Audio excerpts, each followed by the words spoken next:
everyone. Namaste.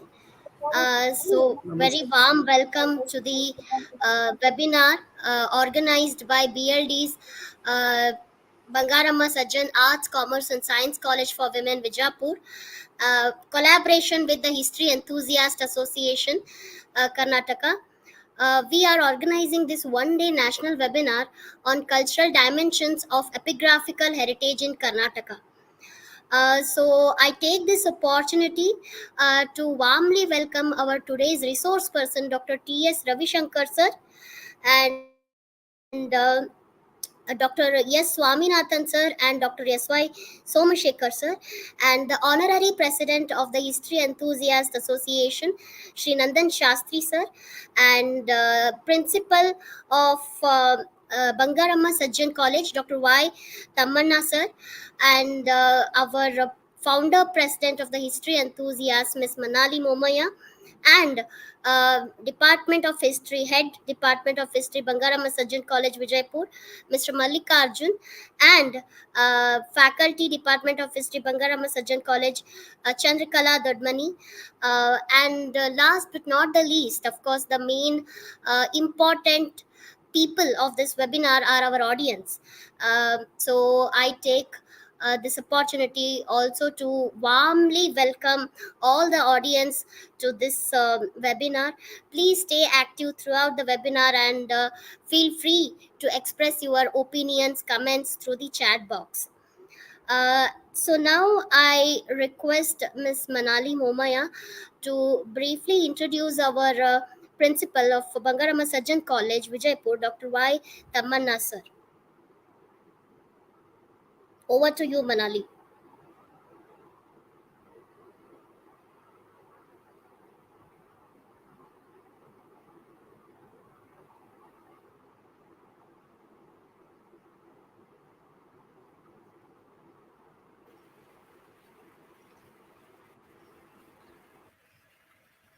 One second. Thank you very much, Nidhi, for the warm welcome. I also welcome Ms. Nidhi Katti, Founder Vice President of the History Enthusiasts, to this webinar. And once again, extend my welcome on behalf of the History Enthusiasts to all the participants. It is my honor and pleasure to be introducing Dr. Y. Tammanna sir, Principal of Bangaramma College, in front of this August gathering. ಕಾರ್ಯಕ್ರಮದ ಘನ ಅಧ್ಯಕ್ಷತೆಯನ್ನು ಅಲಂಕರಿಸಿದ ಮಹಾವಿದ್ಯಾಲಯದ ಪ್ರಾಚಾರ್ಯರಾದ doctor Y ತಮ್ಮಣ್ಣರವರ ಪರಿಚಯ.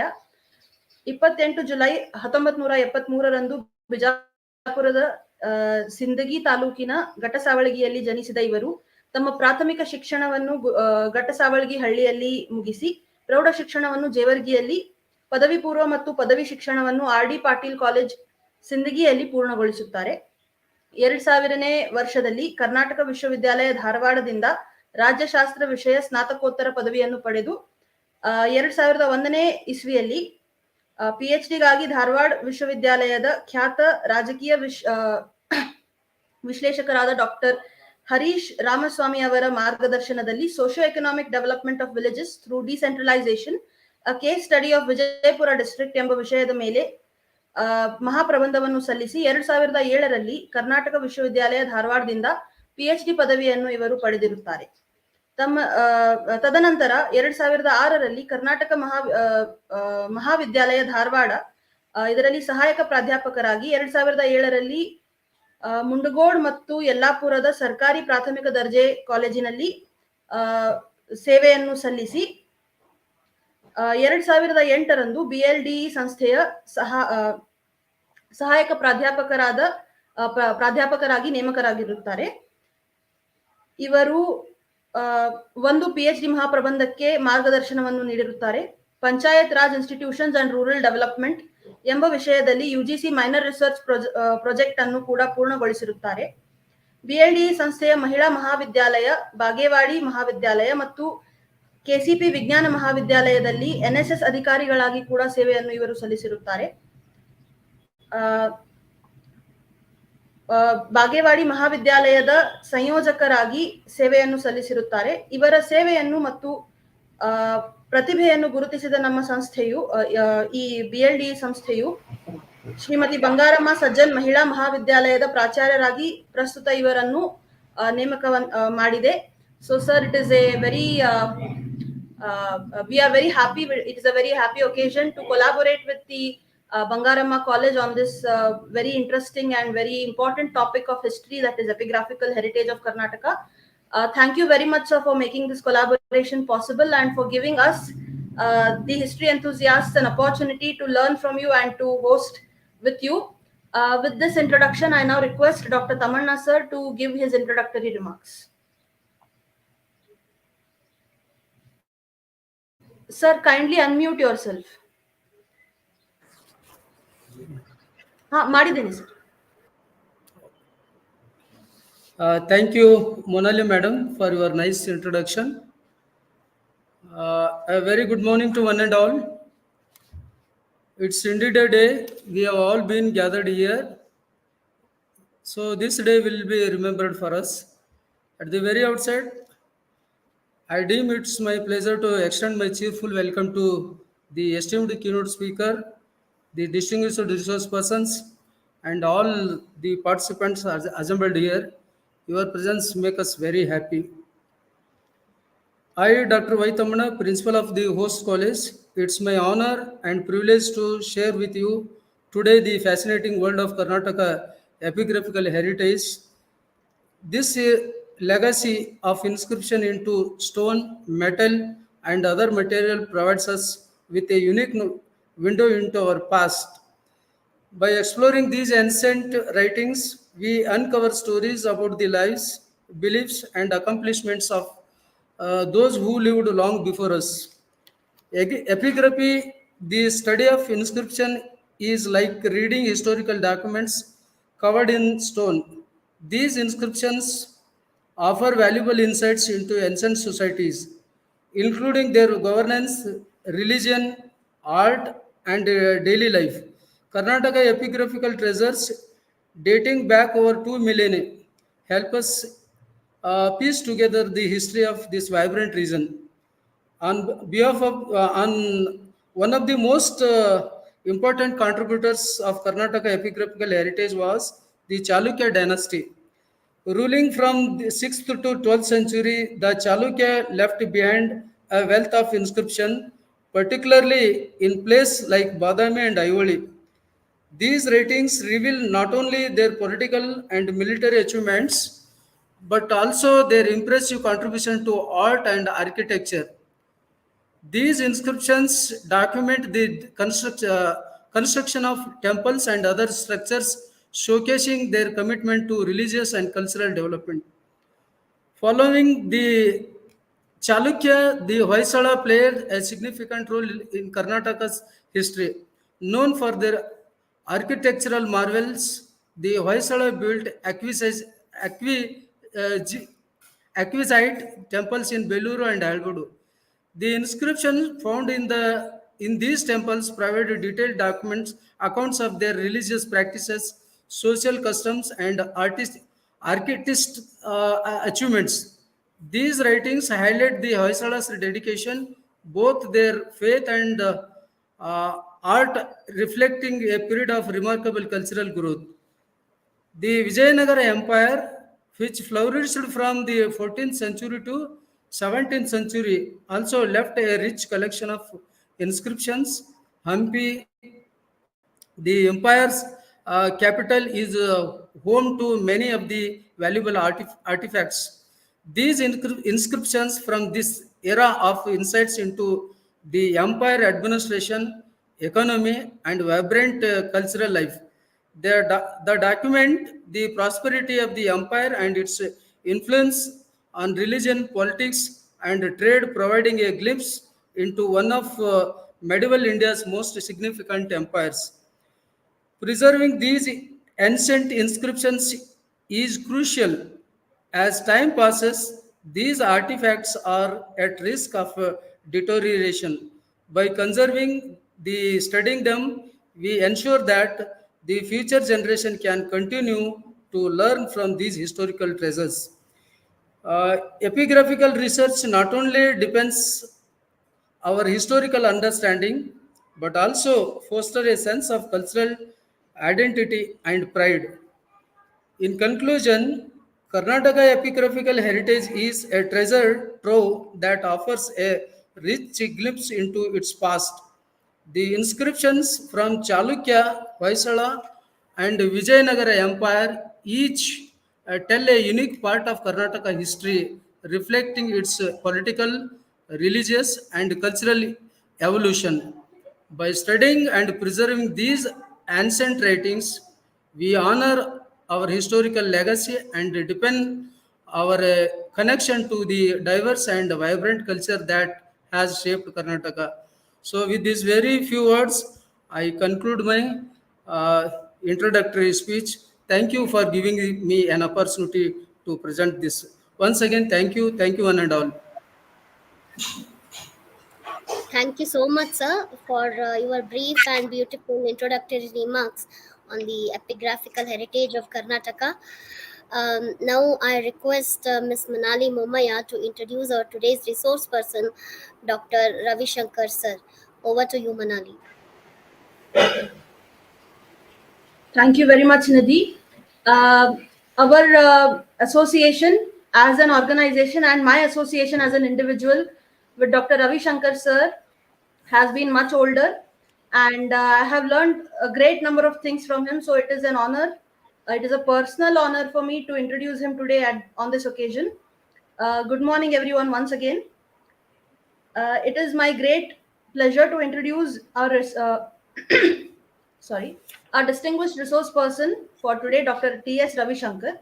Born in 1955, Dr. Ravishankar is a renowned scholar with an impressive academic background, holding multiple advanced degrees including MA in Sanskrit, MA in Ancient History and Archaeology, and a Ph.D. from the University of Mysore. Dr. Ravishankar has had a long and illustrious career with the Archaeological Survey of India, where he served for over 35 years, eventually rising to the prestigious position of the Director of Epigraphy. His expertise in deciphering Sanskrit inscriptions and early coins is widely recognized, and he has played a significant role in preserving and understanding India's rich epigraphical heritage. He is currently the chairman of Epigraphical Society of India, an executive member of the Place Name Society of India, and the vice president of South Indian Numismatic Society.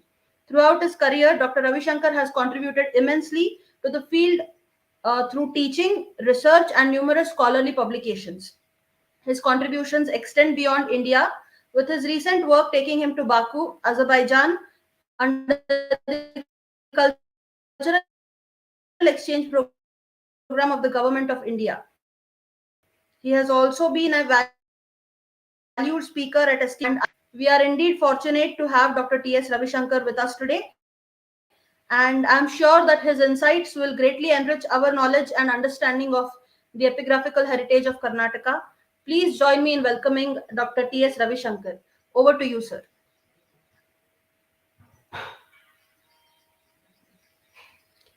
Sir, kindly unmute.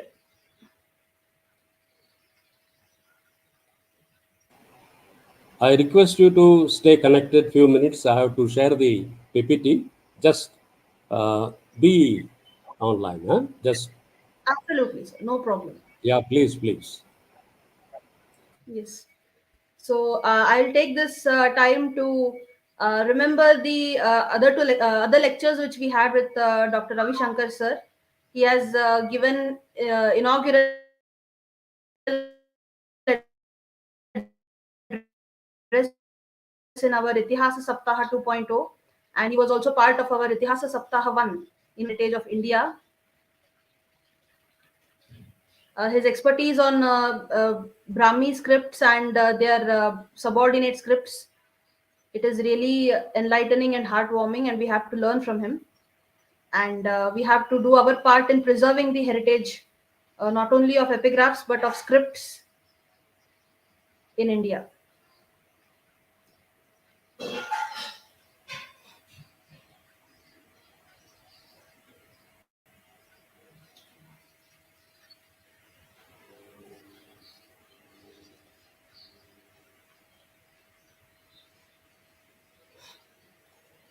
I see we have participants from all over India. Once again, welcoming you all.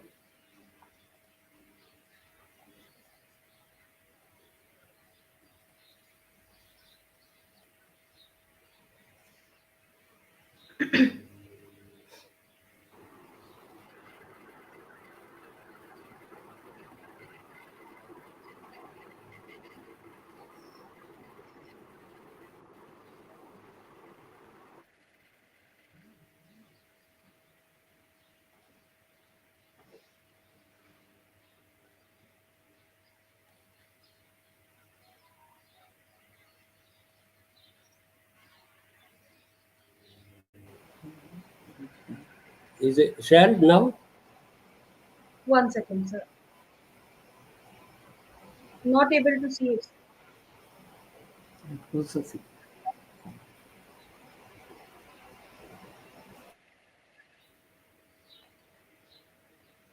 Yes, it is. It is now visible.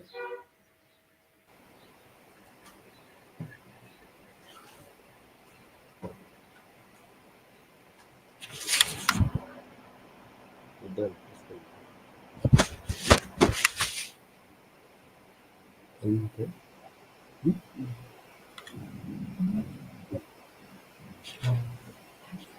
Thank you, Manandi. Hope it's visible to all. Yes, sir, it is visible. Yes, And sir. Jnananandamayam Devam Nirmalam Spatikakritim Adharam Sarvavidyanam Devam Hayagrimam Upasmahe. I am very much delighted to be part of national webinar on cultural dimension of epigraphical heritage of Karnataka. And I am profusely thank to BLDE associations, Srimati Bangaramma, Sajjan Arts, Commerce and Science College for Women, Vijayapura, and History Enthusiasts Association for the kind invite to deliver talk on Chalukya Inscription, a historical and cultural perspective. I thank both the organizer for organizing a webinar exclusively on epigraphical studies. I need to stress this because there are many aspects, webinar talks are going on, and it's time to recognize the field of epigraphy and initiative lot of talks like this to generate interest among the students and other art lovers. As I understand, there are many talks going on various aspects of art, architecture, archaeology, and many allied fields, but seldom on calligraphy and epigraphical studies. I wholeheartedly appreciate this initiative. I also thank both Nidhi Katti and Manali Momaya and having given a beautiful introduction by uh, our principal sir on this inaugural address. So, since epigraphical studies is a very specialized area, many of the viewers may be quite new to the field also. They study modern history, ancient history also, but to a very limited extent to epigraphy and paleographical studies. I wish to give a very broad perspective before I come to the subject today. India is a country known for its art, literature, culture, so many aspects. But the humanities has been set to background. More emphasis is given on the IT sector. But it's time to take a balance. Both humanities and, of course, science, technology is also equally essential. But our roots, our past, we can only through primary source like epigraphy. Heritage, forms a very great importance. Architectural heritage, sculptural heritage, and equally so important is our epigraphical heritage. Hundreds and thousands of inscriptions are copied, studied, and brought in various publications. So it's our prime duty to preserve our heritage found throughout the country, and especially so in Karnataka. Thanks to the media and the efforts by various organizations, freelance epigraphists, and other scholars, each day a new inscription in one part of the Karnataka or the other coming to light, and they have been studied. They are adding immensely to the history of our studies. We need another line of scholars to look into the original material, and it's time to revive interest epigraphy as a primary source to know our past. In fact, large number of volumes. You take any dynasty, whether in the north, south, east, or west, the corpus, the huge number of inscriptions, has given us the history of the Chalukyas, the Western Gangas, Kadambas, any dynasty you name, the Guptas. It's because of large number of lithic and copper plate inscription, we are able to fairly build a well-knit history. And there are certain dynasties like Gahadwalas and some dynasties where we have to solely depend on the copper plate itself to reconstruct their history. And epigraphy as a source, the pre-colonial period, epigraphists, historians, they were more connected and they were more concentrated to build a well-knit political history. And now, fairly we have a well-knit history, political history. It's time for us to turn to the cultural aspects. And epigraphs holds immense wealth as far as cultural study is concerned. And thanks to works like a premier work, done by Professor Chidana Murthy, he opened us a great treasure as far as the cultural study is concerned. While studying, editing various inscription, cultural aspects are there, but they need to be highlighted. They need to be brought into sharp focus for our study. Normally, the students think epigraphs are nothing but a list of the battle fought and the annexure of territories and all this. So it is not merely like that. For especially ancient industry, we have to solely depend on the epigraphs.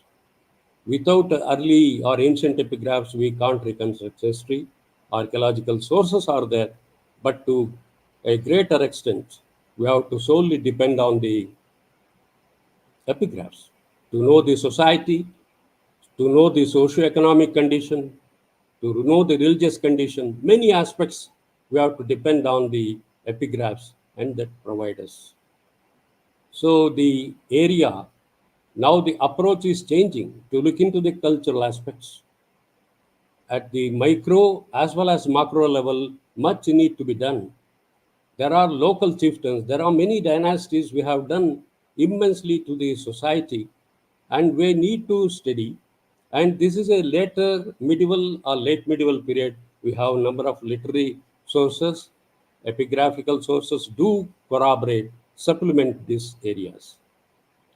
So this study need to be taken, and there are many works coming up to generate interest among the students, especially to make the study more fascinating. We have to bring in the cultural aspects that are hidden, whether you take the Gangas or Kadambas. In this direction, earlier we had very good volumes of corpus brought out by the Archaeological Survey of India. And now, at a very right moment, the ICHR has stepped in and they are bringing many more such volumes like the Chalukyas, Western Gangas, Kadambas. So, they are adding immensely to our history and carrying some introduction about the cultural study. But much need to be done in this area. So the study basis on the two aspects. One is the very brief way. This is very not a very exhaustive study. I am showing the path how we can proceed with this study. everyone move and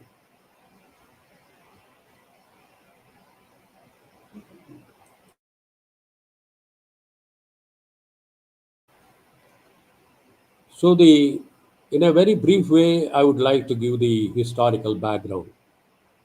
I was just mentioning how in the recent past, or in very recent years, I should say, the epigraphical study is gaining multi-dimensional, multidisciplinary approach, I should say. It's multidimensional. So in the recent talks, I would like to connect the iconography and epigraphy, art architecture with epigraphy, numismatic study. Wherever, you look into any areas to give a perfect absolute chronology, we have to look for epigraphical sources. For example, a Buddhist work like Tripitaka, if it is mentioned in a Kushana inscription, are we not getting absolute chronology? The literary sources comes much later, but epigraphy is a area where it gives absolute chronology if it is dated. Even paleographically dated inscriptions also plus or minus 100 years. We can date this one. So such is the immense value of the epigraphical sources. I am reminded of our former director, Madhavan Katti, where he used to say, like Barnochistam Jagat Sarvam, and similar words we can say, Shasanochistam Jagat Sarvam. There is no aspect under sun and moon where epigraphs doesn't, it gives a lot of information. So here I wish to mention in brief the historical background. Uh, so the emergence of Chalukyas of Badami ushered a new epoch in the Deccan, especially in South India, of course, to be more precise, Deccan.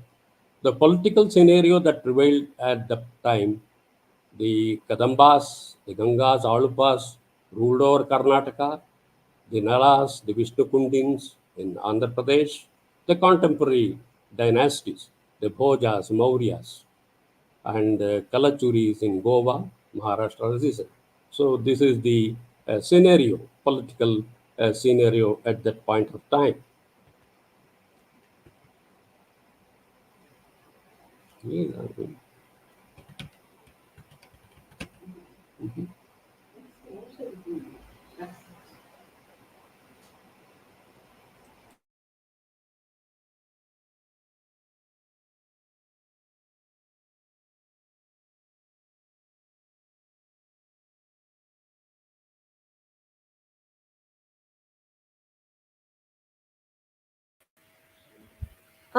Sir, is there any issue?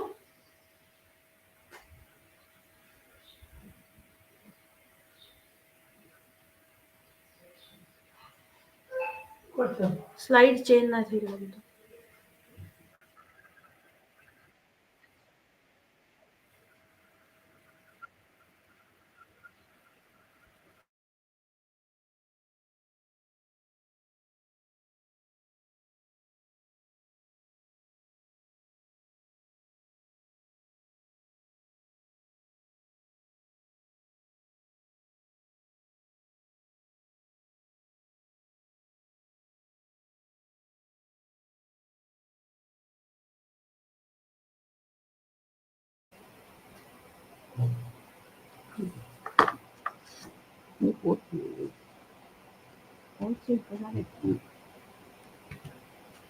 so sorry for the little disturbance.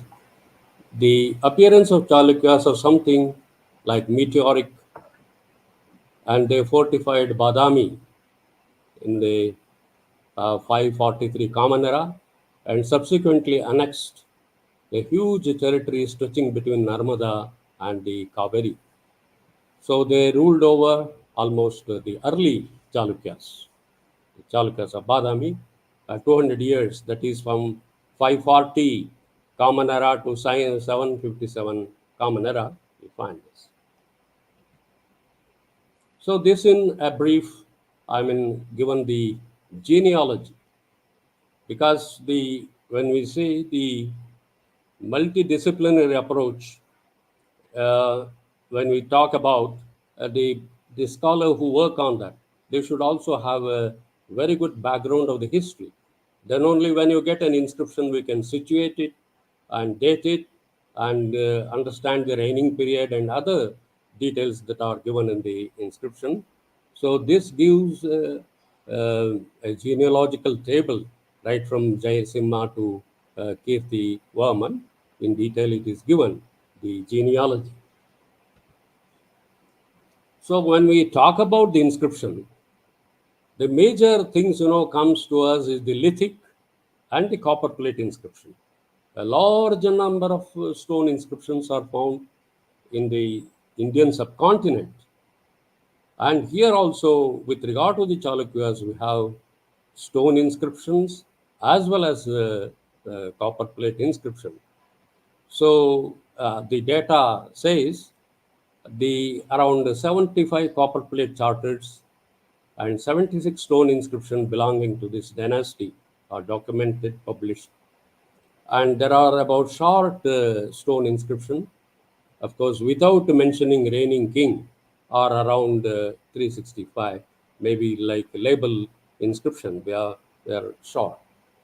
So, and other than that, when we speak of we have inscriptions engraved on the bricks, on a rare instance like wooden, this one. So on various metals, we do get inscription. But normally, we find this copper plate, grants, and the stone inscription, which form a major chunk to reconstruct the history of the past. I have tried to briefly show, many would not have seen how a copper plate would look like. It varies, in the North Indian context, we have single plate charters also. Inscriptions are engraved on either side, obverse and reverse. Even in the late medieval period, when you go to Himachal and other areas, you find a chart engraved and a seal or is attached on the top. Normally, in the context of South India and even in North also, the number of plates varies. It may be.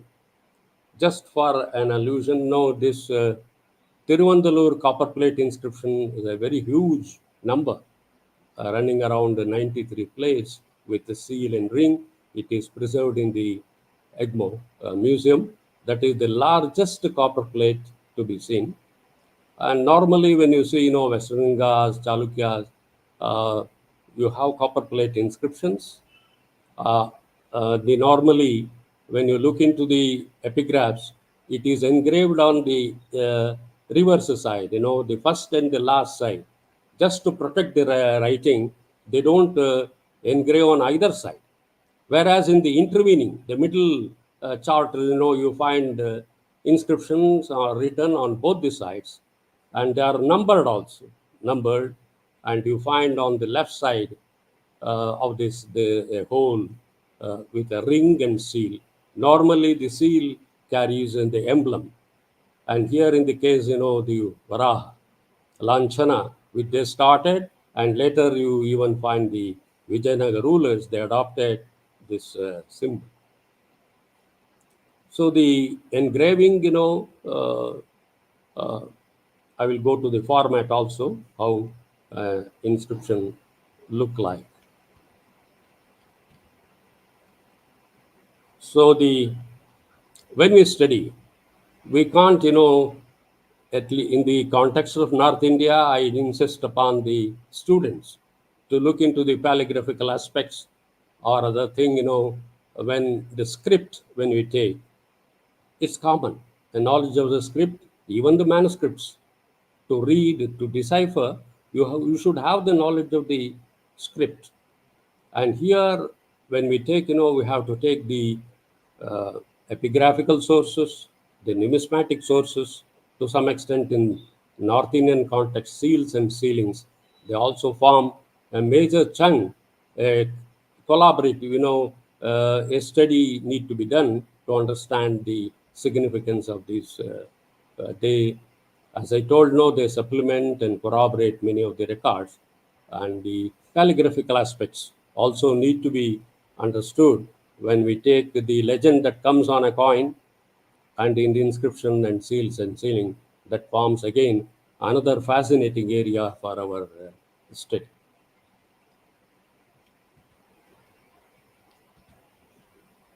So the legend seen in the seal normally in the Chalukyan inscription are Sri Vittarasa, Sri Vishamasiddhi, Sri Ashrayaha, Sri Jayashrayaha, Sri Dharashrayaha. These are the legends that we see on the seal. And when we talk about the lithic records, we find it on the slabs, pillars, and boulders. So this is how they have been classified. Just I have tried to show some inscription of that period. And when it comes to the script and languages, India is a country with a vast number of inscriptions written in different scripts and different languages. And in the early phase, we had Prakrit inscriptions. And at some point, we have both the Prakrit and Sanskrit inscription. And Sanskrit as a pan-Indian language and Brahmi as a pan-Indian script continued. Brahmi and its derivatives, it continued. And from the Gupta period onwards, even little earlier also, we had large number of inscriptions found throughout India written in Sanskrit, whether in the extreme north, south, east or west, we had Sanskrit continued. Even in the South Indian context also, though we had the emergence of the early Kannada inscriptions, Kannada written in Kannada script and language, Sanskrit continued as a court language, especially to write the copperplate charters. They continued even in Tamil Nadu, Karnataka, Andhra. Along with the regional script and languages, Sanskrit also continued in the even to the late medieval period also we have inscription. Even the Nayakas, the Mysore rulers you take, Sanskrit enjoyed a supreme position as a paramount language. So here you find the use of Siddhamatrika and early Nagari. When you look into the publication, actually now we can be very clear whether the script is written in Siddhamatrika or early. But earlier scholars, when they edited many of the Siddhamatrika inscriptions or two, they have tried to name it early Nagari. So that's another paleographical aspect which we are not going to deal with that. So early inscriptions we find mostly we can say rather than Siddhamatrika, early Nagari characters and written in Sanskrit and the language we have are Kannada, Telugu and Sanskrit.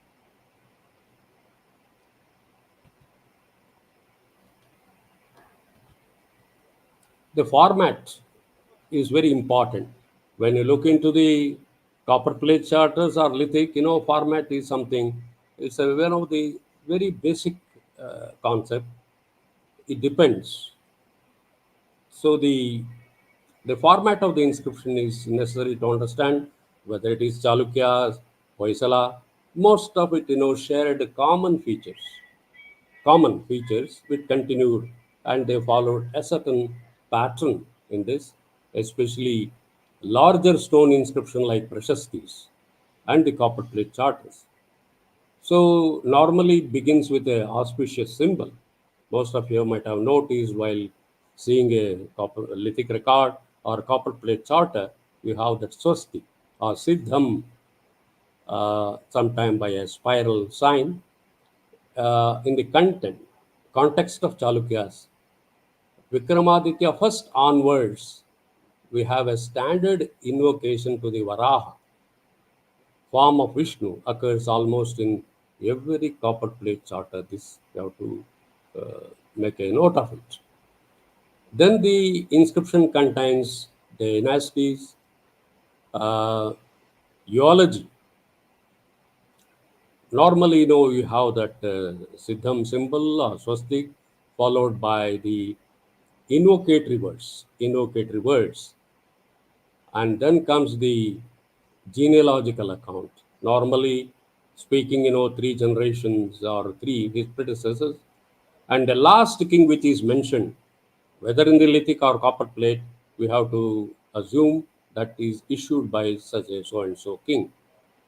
Sometime we get the dates occurs immediately followed by invocatory words. So here it may be noted the Chalukyas were the first to introduce in the south the Shaka era in Karnataka. So Badami cliff inscription is unique of Vallabheshwara Pulikeshi first, the earliest to mention the era Shaka 465, and its equivalent is 543 Common Era. They followed by grand portion, sometimes followed by date. See, at in the even in the North Indian context also, sometime the date occurs in the beginning, immediately preceding the description of the genealogy. Sometime they mention in the end also, like Paramara, Chandela, other inscription. You find sometime it is mentioned the end of the record also.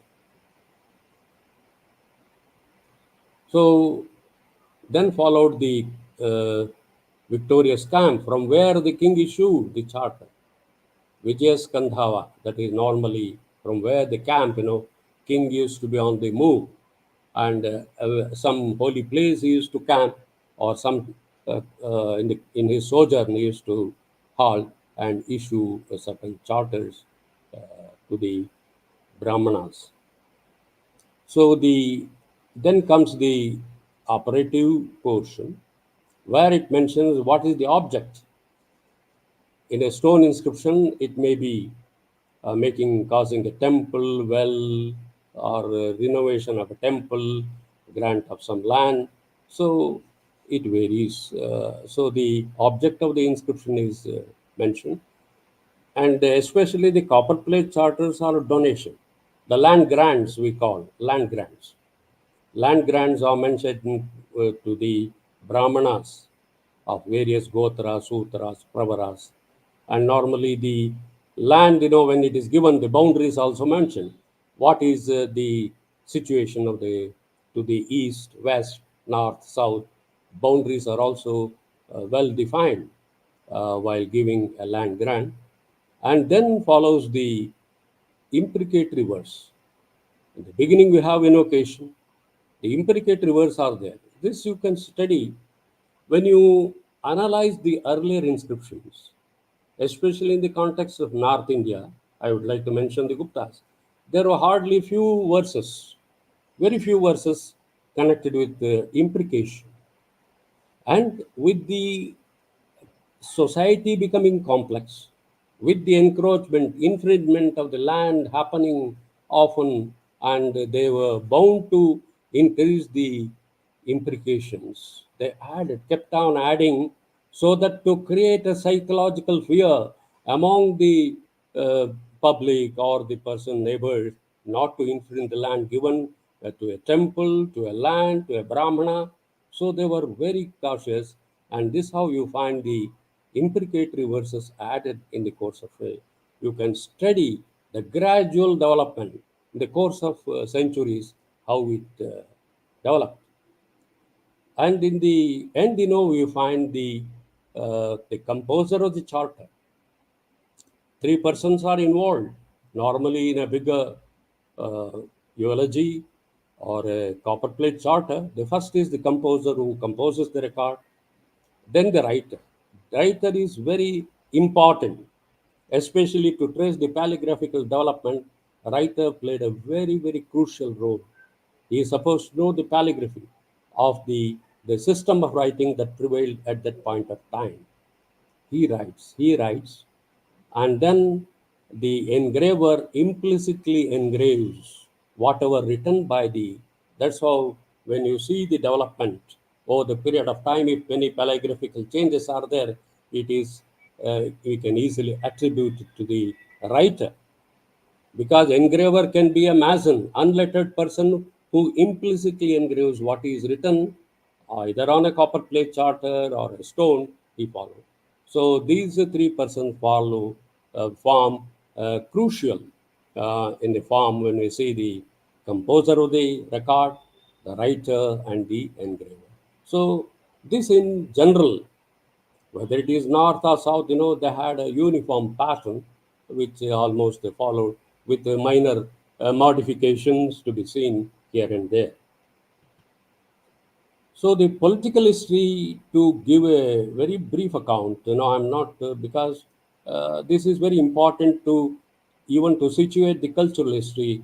It has happened over the period of time, over different reign of the different rulers. It is drawn from Mahakuta, I hold an inscription that Jayasimha and Ranaraga, respectively grandfather and father of Pulakeshin I, were the earliest significant member of the Chalukya family. And there are four inscriptions ascribed to Pulakeshin I.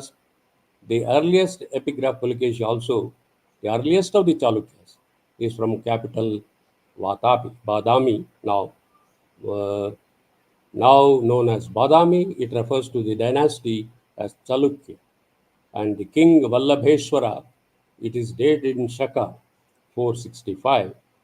Its a common date is 543.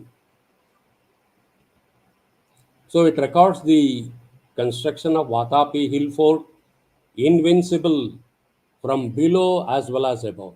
This is very important.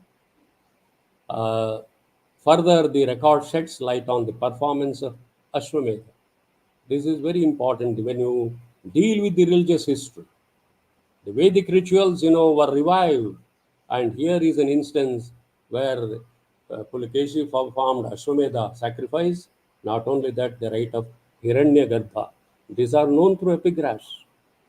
And in the north, you have a set of pillar, Upa inscription, and nearly that is the nucleus. When you see the part of the Rajasthan and Bihar, you have a dozen Upa pillar inscription which record the performance of various Vedic rituals, Vedic sacrifices.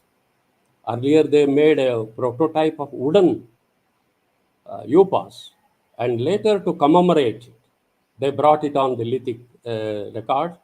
Even if it is Ashwamedha, it used to be octagonal shape with Chashala and other parts, and it is well depicted when you see in the context of the Gupta rulers, the Ashwamedha coins. You have wonderful representation. Each coin of Gupta period is an art piece by itself. So here, in the context, we have got the recording the Ashwamedha. Many of the contemporary rulers, his predecessors, successors, they did, like Ashwamedha, Agnishtoma, Agnichayana, Vajapeya, Bahusuvarna, Poundarika. These sacrifices are found mentioned in the various inscription. And the Ekeri inscription of Pulakeshin describes Dakshinapatha Patheshwar, the unchallenged lord of the Dakshinapatha is mentioned. The Mudol plates refer to the king Pugavarma as the eldest son of Prithvi Vallabha Maharaja and performances of many Vedic sacrifices. So Kirtivarman succeeded Pulakeshin first, and there are two inscriptions which refers to the most significant. Among them is Badami Cave 3 of regnal year 12, that is equivalent is 578 Common Era, issued his brother Mangalesha. It registers a grant of village Lanjishwar as a provision for the worship of Mahavishnu in the Layana, that is a cave temple. So when you go to these places like historic places like Aihole, Badami, Pattakal, look into enjoy, appreciate the art, architecture, and the sculpture, and the epigraphs too, with the throw light on many aspects of the cultural history, the political history, in many other aspects. There are around six epigraphs assigned to this ruler. The chief among the Mahakuta pillar inscription. It eulogizes him comparing to godly and Puranic personalities. That's what we see. There are many inscriptions. That's what it is called multidisciplinary. One should know the mythology, tradition, everything to understand where most of the epigraphs, whether lithic or copper plate, they are compared to many of the heroes of the mentioned in the Puranas, Ramayana, Mahabharata, and Bhagavata, and many such works. So Pulkeshi II, in the fitness of things, Mangalesha should have transferred the mantle of emperorship to Pulkeshi II when he became fit to assume the responsibility. But instead doing so, he entertained the desire to coronate his son. So Pulkeshi rebelled against his uncle and murdered and made him to lose both his life and kingdom. This is what is saying. And there are many inscriptions. The Aispole Prashasti stands, is outstanding, I should say. It's very important. Unique place, not only in the annals of Karnataka, not only in the east of Deccan, but in the south. It's unique in many respects. I'm not going into the details of the inscription, but in broad lines, we can how it enumerates the political exploits of the king. You can know as if achieved the stretch commencing from west coast Karnataka, pursuing it towards the north along the coast up to Narmada River. All this beautiful description, one has to read the text, understand, and the knowledge of Sanskrit is extremely essential to become a sound epigraphist. In the respective angle, whether it is Kannada, Telugu, Tamil, is very important. For an epigraphist, the knowledge of the script as well as language are both the essential thing. So subsequent enters we find in encounters with Harsha turning towards southeast, from these reaching to the lower end of Tamil Nadu, from there returning to the capital Vatapi. That's what we can gather when we study the inscription. It would be appropriate to regard these conquests achieved by different phases. Different phases. The first phase, he subdued Apayaka. These are the various rulers, Govinda, Banavasi ruler, Gangas, Alupas. In the second leg of his action, seems to have campaigned along the west coast up to Narmada, leading to the victory over Harsha. So this tried to outline the political conquests.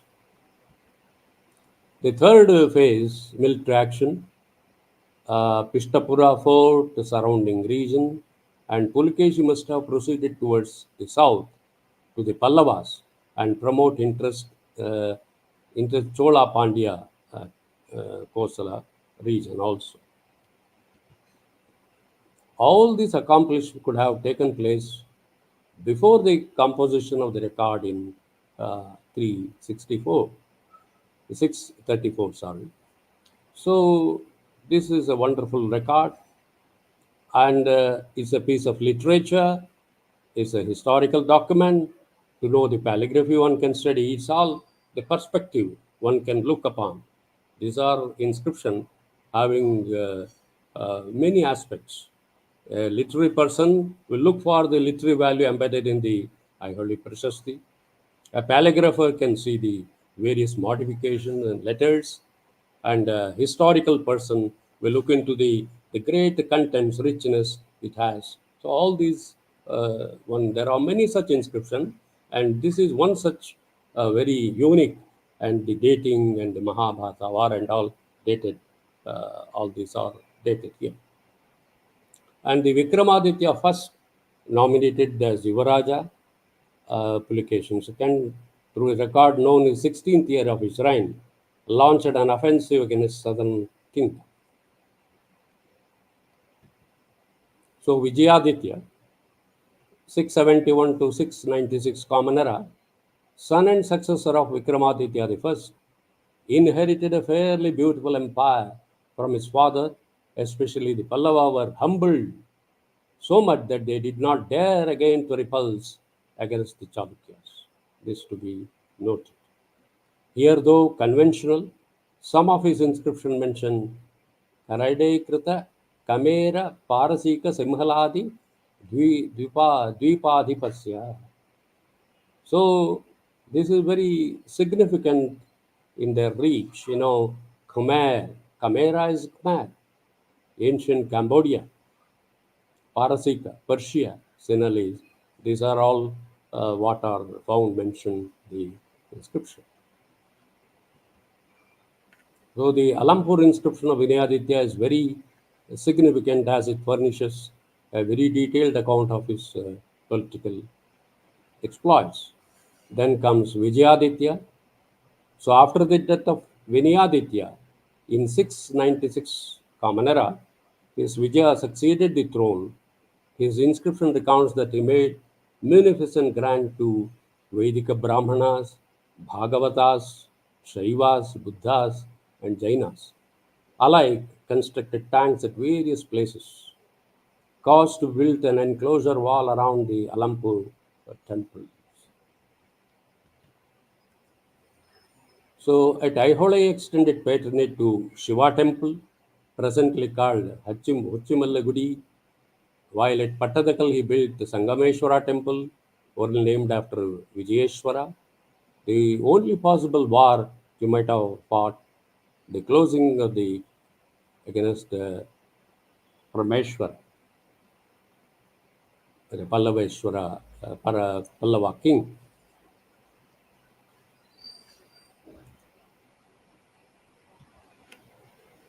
The last ruler who occupied the throne was Kirtivarman II, the son and successor of Vikramaditya II. Towards the end of his rule, one of the Rashova became Upper Deccan had grown powerful, which he claimed descent from Dantivarman. All are given. So some subordinate families, see the feudatories and the contemporary rulers were there. Some of the chiefs are minor rulers who owed allegiance to the Chalukyas are Bapparasas, Sendarkas, Harishchandra Vamsha, and several Rashtrakuta families as the subordinate Chalukyas in central and upper Deccan at different times. Alupas, Banas, and all. So this I have tried to adumbrate, give a very brief sketch of the political history because it is as important as any other thing. Unless you know what happened during particular different regime is also equally important. But yes, now we have, as I mentioned earlier, emphasized, we have a well-knit political history. Now many issues connected with the cultural significance need to be looked into. This only a pointer. A more detailed, exhaustive study need to be taken of different dynasties, as I mentioned it, both at the micro and macro level is needed. So for the next generation, for the other students, we can make the interesting study very fascinating and interesting also. So a brief review, the Deccan saw a glorious epoch for nearly 2 centuries in terms of art, architecture, culture, economy, religion, and literature. Though, like this, we have to go a little more in deep and to understand the various dimensions of this study. The supremacy Chalukyas of Badami made them lay a foundation both politically and culturally. This is a very significant here.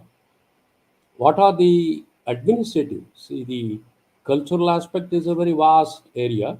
We have tried to take a few here, whatever reflected in the inscription, and the more detailed study need to be taken to go into the understand the different ramifications of these certain terms, certain usages that are found in the inscription. whether they inherited from the earlier rulers or earlier dynasties, and how other rulers also, the subsequent dynasties, they adopted and introducing, especially in administrative, the officers, the territorial divisions, it kept expanding. Earlier it was few, and in the with especially when you examine the land grants, you find the mention of many officers. Equally so in the north, when you see the Pala Senas, 10th, 12th century, you find a large number of officers are mentioned, especially when giving a grant, it's mentioned. So here we find the Grama is a small division, as you all know, the administrative unit, then placed in charge a Gramika, Grama Bhogika, Gamunda, Gamna. So these are the various terms that you find mentioned as the division. Nadu. Nadu is this next state, a group of villages called Nadu. The officer connected Nalgumanda, Vishayapati, Vishaya, Desha, which is synonymous to Nadu, Rashtra being a bigger territorial division.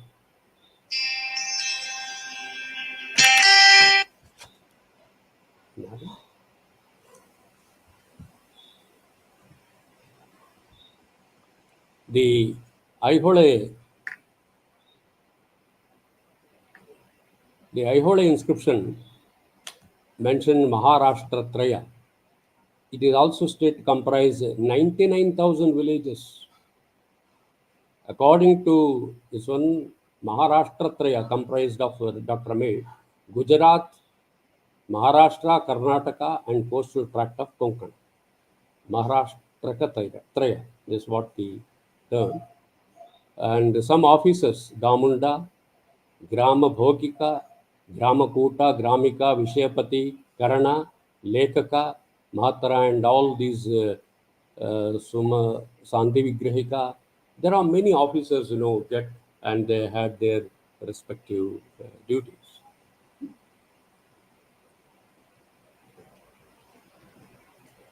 Then we have literary references also, though not many. Person with literary and academic accomplishments.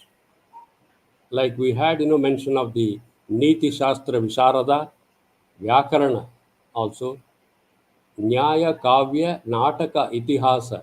These are all the terms that do occur. Gandharva, Purana, Vyakarana, Adhikarana, Vyakhyana, Sampada. So these are all the title or the accomplishments. He is also called Adya Kala Brihaspati. These the poets or the person with literary accomplishments, they were addressed in different ways. Then coming to the religion throws light on the condition that prevailed. Mangalesha is described as Parama Bhagavata. This is very important. A devotee of Vishnu. His deed of excavating the fine cave temple of Mahavishnu is known from Badami cave 3, third inscription. Pulikeshi is also described as Parama Bhagavata. This is very important. Then his son Vikramaditya first was initiated to Shaiva faith by the ritual Shivamandala Diksha in his 15th regnal year, who is described as Parama Maheshwara. Parama Maheshwara. He adopted Maheshwara sect, Pashupatism, these are known. And coming to Shaivism, there are references to land grants made to the god Mahadeva, Keri rock inscription. Refers to Shaivacharya, named Vaishikacharya, and Mahakuta was very important Shaiva center with the Mahakuteshwara temple. So they took equally, as far as Vaishnavism is concerned, Shaivism, we have equally number of inscriptions and sculptures also. It may note that Badami has a three-shrined temple: Brahma, Vishnu, Maheshwara, Dharmasthala. Dharmasthala plates of Vinayaditya refers to golden Chaturmukha Linga temple at Kirmunda Grama. The linga is supposed to represent Vyakta and Avyakta forms of God Shiva.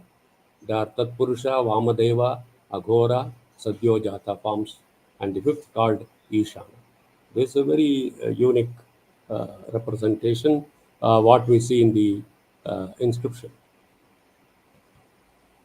Another very significant reference to the ritual procedures of the Shaivas in temple is known from Nirpan plates of Nagavardhana, grant of the village Bangaramma to perform Gugula Puja of God Kapaleshwara and for the enjoyment of the Mahavratins. Mahavratins are identified with the Kapalikas. Thus, there are certain reference to Kapalikas and also Pashupata cult which prevailed at that point of time. This they are all in the beginning, early stages, which developed over the period of time. Then Vaishnavism, I was just mentioning earlier also, figures rather infrequently in the Chalukya epigraph. As you know, both Mangalesha and Pulikeshi styled themselves as Parama Bhagavata. Pugavarma, identified with Kirtivarman, renewed a land grant of Mahalaketa to God Varaha Deva Swamin. It is the earliest reference to Varaha in Karnataka. Nerur Charter of Mangalesha refers to Bhagavatas who observed the 12th day of the Kartik month as an important religious. Mangalesha observed on the previous day worshipped Lord Vishnu, that is Upavasena Archita Vishnuna.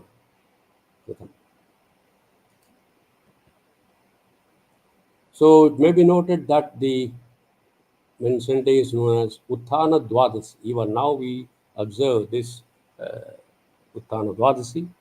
Likewise, there are many certain epigraphs mention about the prevalence and patronage of Vaishnavism.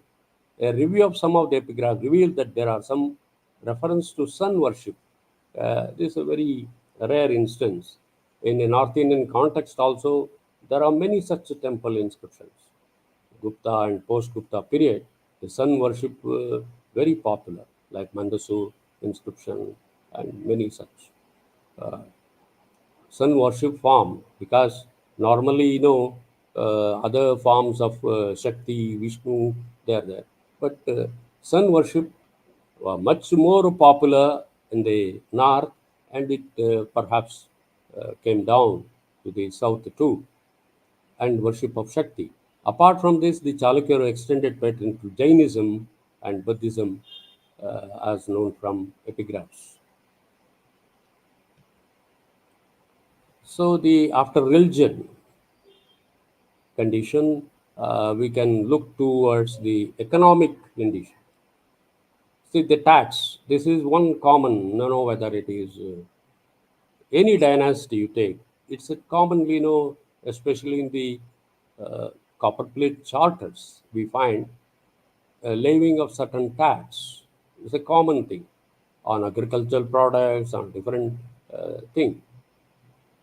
Tere, we got the Kannada term tere, sunka, is commonly met with the terms in Kannada epigraphs, like agricultural land and Balligavarte, like this, we get pursuing, and certain professional taxes are also levied, like the sculptors, cobblers, they were also taxed. As you know, in the later period, the Vijayanagar rulers also, when we refer to the social condition or the economic, the barbers also were taxed. And there are many such inscriptions in Vijayanagar period where they approach the king to exempt them from the taxes. There are such inscriptions which are found mentioned. Even the barbers who formed the lower rung of the society, they were taxed and they were exempted when they could approach the king about their this one. Measurements, again, land measurements like Mattar, Nivarta, Rajamana, Marat, these are all the you get, while you examine particularly a copper plate charter, when so much land is given, they also give the measurement also. So that is recorded. Different terms are there that can be studied, and they mainly the terms which further continue in the successive dynasty that also need to be studied too. Lineage measurements are also there, which are mentioned in the inscription. Another very fascinating field is the numismatics. That's what I was telling. When it is a multi-dimensional subject, we can do a lot of terms.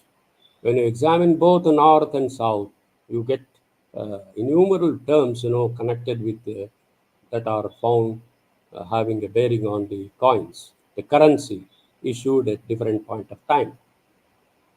About the Gadyana, Ponnu is a gold, Ponnu, which we know. Uh, Gadyana, Visa, these are all the from the top to the different denominations are known and are expressed, and we can correlate with the other coins physically and give them the terms which are very popular. That's how we can connect with the numismatic study, South Indian coins or not, with the different inscriptions that refer about it. That would be issued by that ruler, and we have epigraphs also. We have got numismatic evidence too for this to substantiate and corroborate. So society, see, when it comes, different samskaras are mentioned, like Annaprasana, Pupsavana, Chaula. These Shodasha samskaras are very significant. They too are mentioned. And I am briefly touching, to just show the richness of the cultural dimension, as the very title says, today's seminar or this one webinar. Uh, it's very important, like that, each state, each region to be taken for a very in-depth study of the cultural values, and that is to be seen. When it comes to art architecture, we have um, Kumbha, Amalaka, Kalasha. So these are on earlier occasion also I'm going to talk about the architectural terms. Brahminical, Buddhist and Jain temples also having different terms. When you examine the inscriptions, the certain architectural terms are mentioned. So Dharma, Jayastambha, these are there. And stone cutter, Kalkutti, Kata, the Oja. So this forms a very interesting chapter. So I wish to conclude my talk. Uh, I have gone not in too much depth, but since there are many students also from the other college, we need to emphasize on certain basic things and generate interest in them to take further study, especially in promoting epigraphical studies. It is not the position that we used to enjoy 3 or 4 decades before. There is a decline. There is a waning interest among the students to consult epigraphs. So again, I wish to say, as a primary source, how it has its own place. With this, I wish further talks to be conducted in next session and in the afternoon. I wish all the best. Thank you, sir. Thank you very much. Thank you so much for such a wonderful lecture, and it enlightened us a lot on the epigraphical studies of Chalukyas, and motivated us to do further studies. There are, of course, some questions. Shall we take them, sir? Ravishankar sir, there are some questions. Should we take those questions? Yeah, please. Okay, If you have okay. time, you can definitely. Yes, sir. So there is a question by S.K. Aruni sir. Could we find influence of Vakataka on the Chalukya's epigraphs? Actually, he has two questions. This is the first one. Do you want me to read the other question also, or one by Yeah. one should I take? No, you can read the other one also. Okay, sir. This was the one question, and second one is: are any evidence of Chalukyan inscriptions reference to Persian rulers? Because the one painting in the Ajanta case identified as a visit of Persian embassies to the court of Pulakeshi. That is the second question, sir. Yes, with regard to the, the first question, the Vakatakas, yes, we do have epigraphs. How far they influenced, though they were almost contemporary or little later rulers, I don't see, especially from the epigraphs, the paleographical aspects, I don't see any, because they developed their own system, box-headed characters. Yes, Brahmian derivatives may be having something, and in the context of the social nature, I don't think they stretch or taken to that level. Maybe a deeper study is required. My area of exploration in North Indian context, I have not gone into that dimension to look the Vakataka and their influence from the socio or cultural perspective, which of course I will intend to do so. And the second question is only a history. As I understand, there are no epigraphs, the Persia and this, um, especially in the context of that ruler. I think epigraphs doesn't support any such contention. It's the historical sense. It is part of the history. Thank you. Thank you, sir. There is one question by Manali. Wonderful session, sir. What was the contribution of early Chalukyas to the development of Kannada language and script? That is the Yes, question. absolutely. It's a very, very important. They played a pivotal role. See, they were, when you look into the history of the development, it starts, whether the Kannada language, the Kadambas, subsequently the Kadamba laid the foundation. And further, they developed the script where looking from the paleographical aspect of the script and also the language, the Chalukya played a very important role. Even that's a period where they try to imbibe, from the north also. That's why you have some inscription written in early Nagari and the contemporary dynasties, as some scholars mention, is Siddhamatrika characters. So they did play the Kannada as a language and as a script, their contribution is immense. Perhaps when you read the Karnataka through the ages, edited by Divakar, they have thrown more light on this book, this aspect. Probably I have not gone in detail. Professor Chidanda Murthy's work also, he would have enumerated in more detail. I would like to go into the different aspects at leisure. Thank you. Thank you, sir. Thank you, sir. Thank you so much. So there are a lot of congratulatory messages throughout. There is one more question. I'll just put it. Should we not exercise caution while going through epigraphical evidence, particularly when they were engraved by one particular section of the society? What about other sections? Yes. See, the sectarian, what happens, there normally the the authenticity of epigraphical sources question at many of the forms, especially with regard to the early period, whether it is political, social, anything, we can totally rely on this.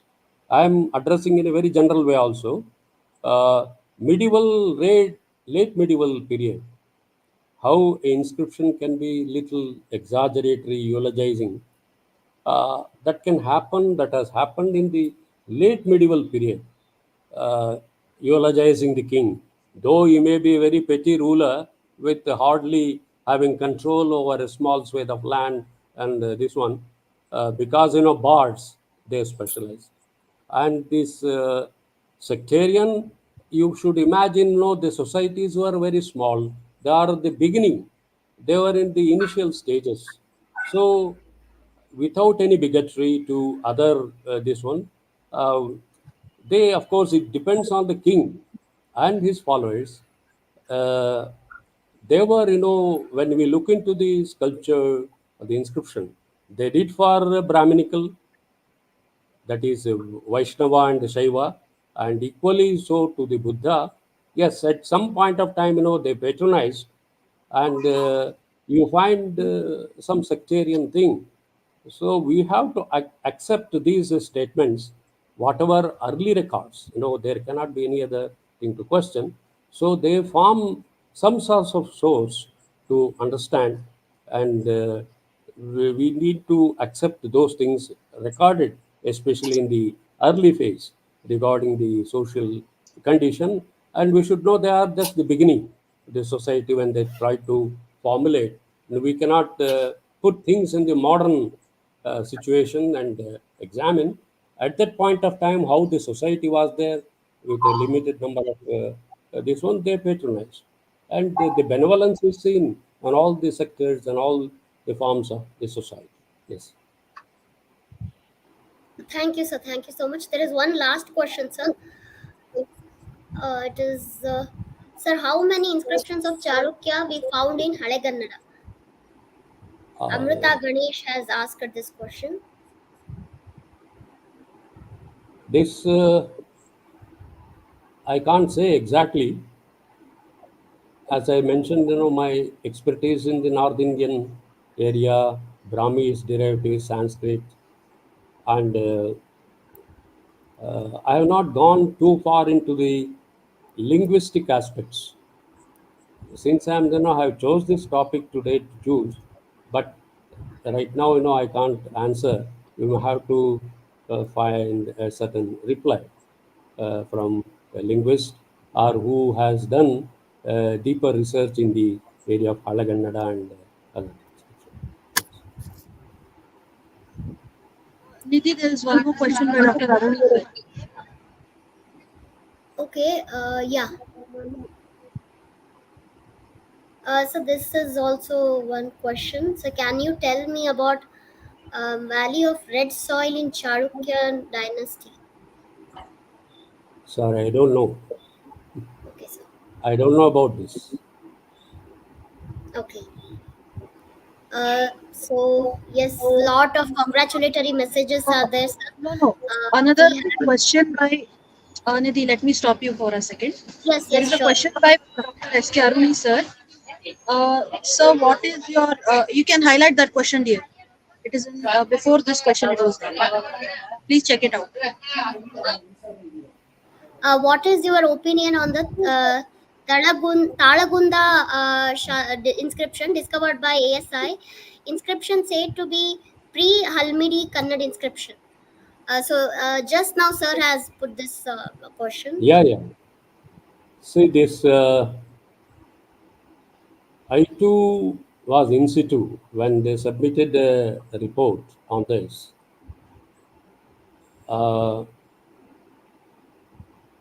this archaeologically speaking, there are many artifacts which they try to get along with that inscription. They have tried to take it to pre-Halmidi.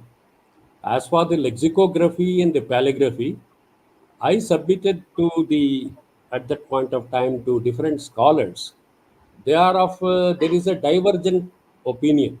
Some scholars they go to the early phase, and many they date it to the later. So there is a lot of difference.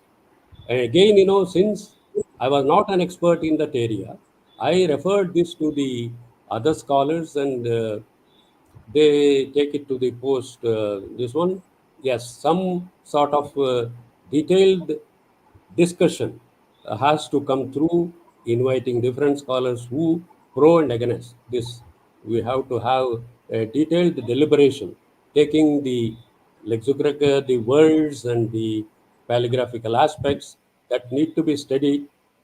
Enough has been done, but one common area where all the scholars need to come and discuss this. So there is a difference, and I can't give my expert opinion on this aspect. Thank you, sir. Thank you so much. So it was really a very enlightening lecture, and we had almost around 100 live participants for it, and lot of course, congratulatory messages in the chat box. Aruni sir was of course live with us, and many other people from different states of India have also joined us. So thank you so much, sir, for giving us your precious time. And of course, always you have been a support to the history enthusiast, and personally for me and Manali. Whenever we invite you, you agree to our invitation. Thank you so much, sir. I also thank such periodically. I mean, something on paleographical aspects, something, there are so many aspects. You can take this as a beginning and consider associating with the different institutions. There is a great need to take epigraphical studies, create awareness, create a sort of protecting our this one. And really, Karnataka now, when I look into this, many new inscriptions are discovered. Apart from the epigraphy branch, every day I see some early period or some inscriptions are being. I should congratulate all those who are responsible, freelance epigraphists, taking immense interest. So there is a great awareness is going on, and we have to bring in the collected knowledge, in the in such webinars, so that we can again prove that how epigraphy as a primary source, we are not looking into this. Yes, archaeology and epigraphy, they go hand in hand, that we have to remind our young researchers this. Thank you very much again for this opportunity. Keep looking for further interactions also in days to come. Thank you. Thank you, sir. Absolutely said. Yeah. We will do our level best as the association, the history enthusiasts, to collaborate with more and more institutions on this, and bring the new epigraphical evidences to light, and uh, encourage the students to take up more research in this field. Thank you. Before ending, sir, there were some two more questions. Can we just take them because the audience are live? So we will end with See, it. if it is no, if it is architectural, archaeological, sculptural, I can't throw much light on this. I have read the question on the chat. Yes, sir. The style of architecture. I have not gone deeper into these aspects. Connected with typically, yes, I can. But there are many. Is there any introduction? Nagara? No. The introduction of Nagara. These are all connected with architecture, Yes, and sir. we can have a specialized talk on the architectural, sculptural heritage.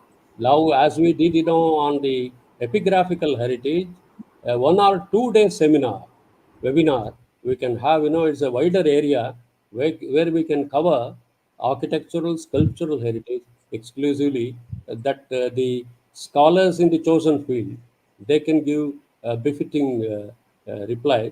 I have not gone into, because except the those when I studied in the master's degree, some architectural aspects I have not gone into this.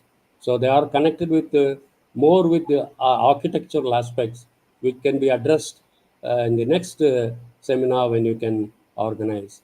Thank you, Manali. Thank you, sir. Absolutely, sir.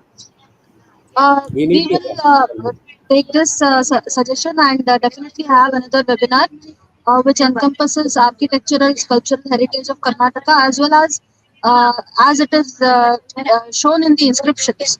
So we can yes. take that up as a special lecture also. Thank you so There are much. many things. It can go for 2 days. Very wide area. Yes.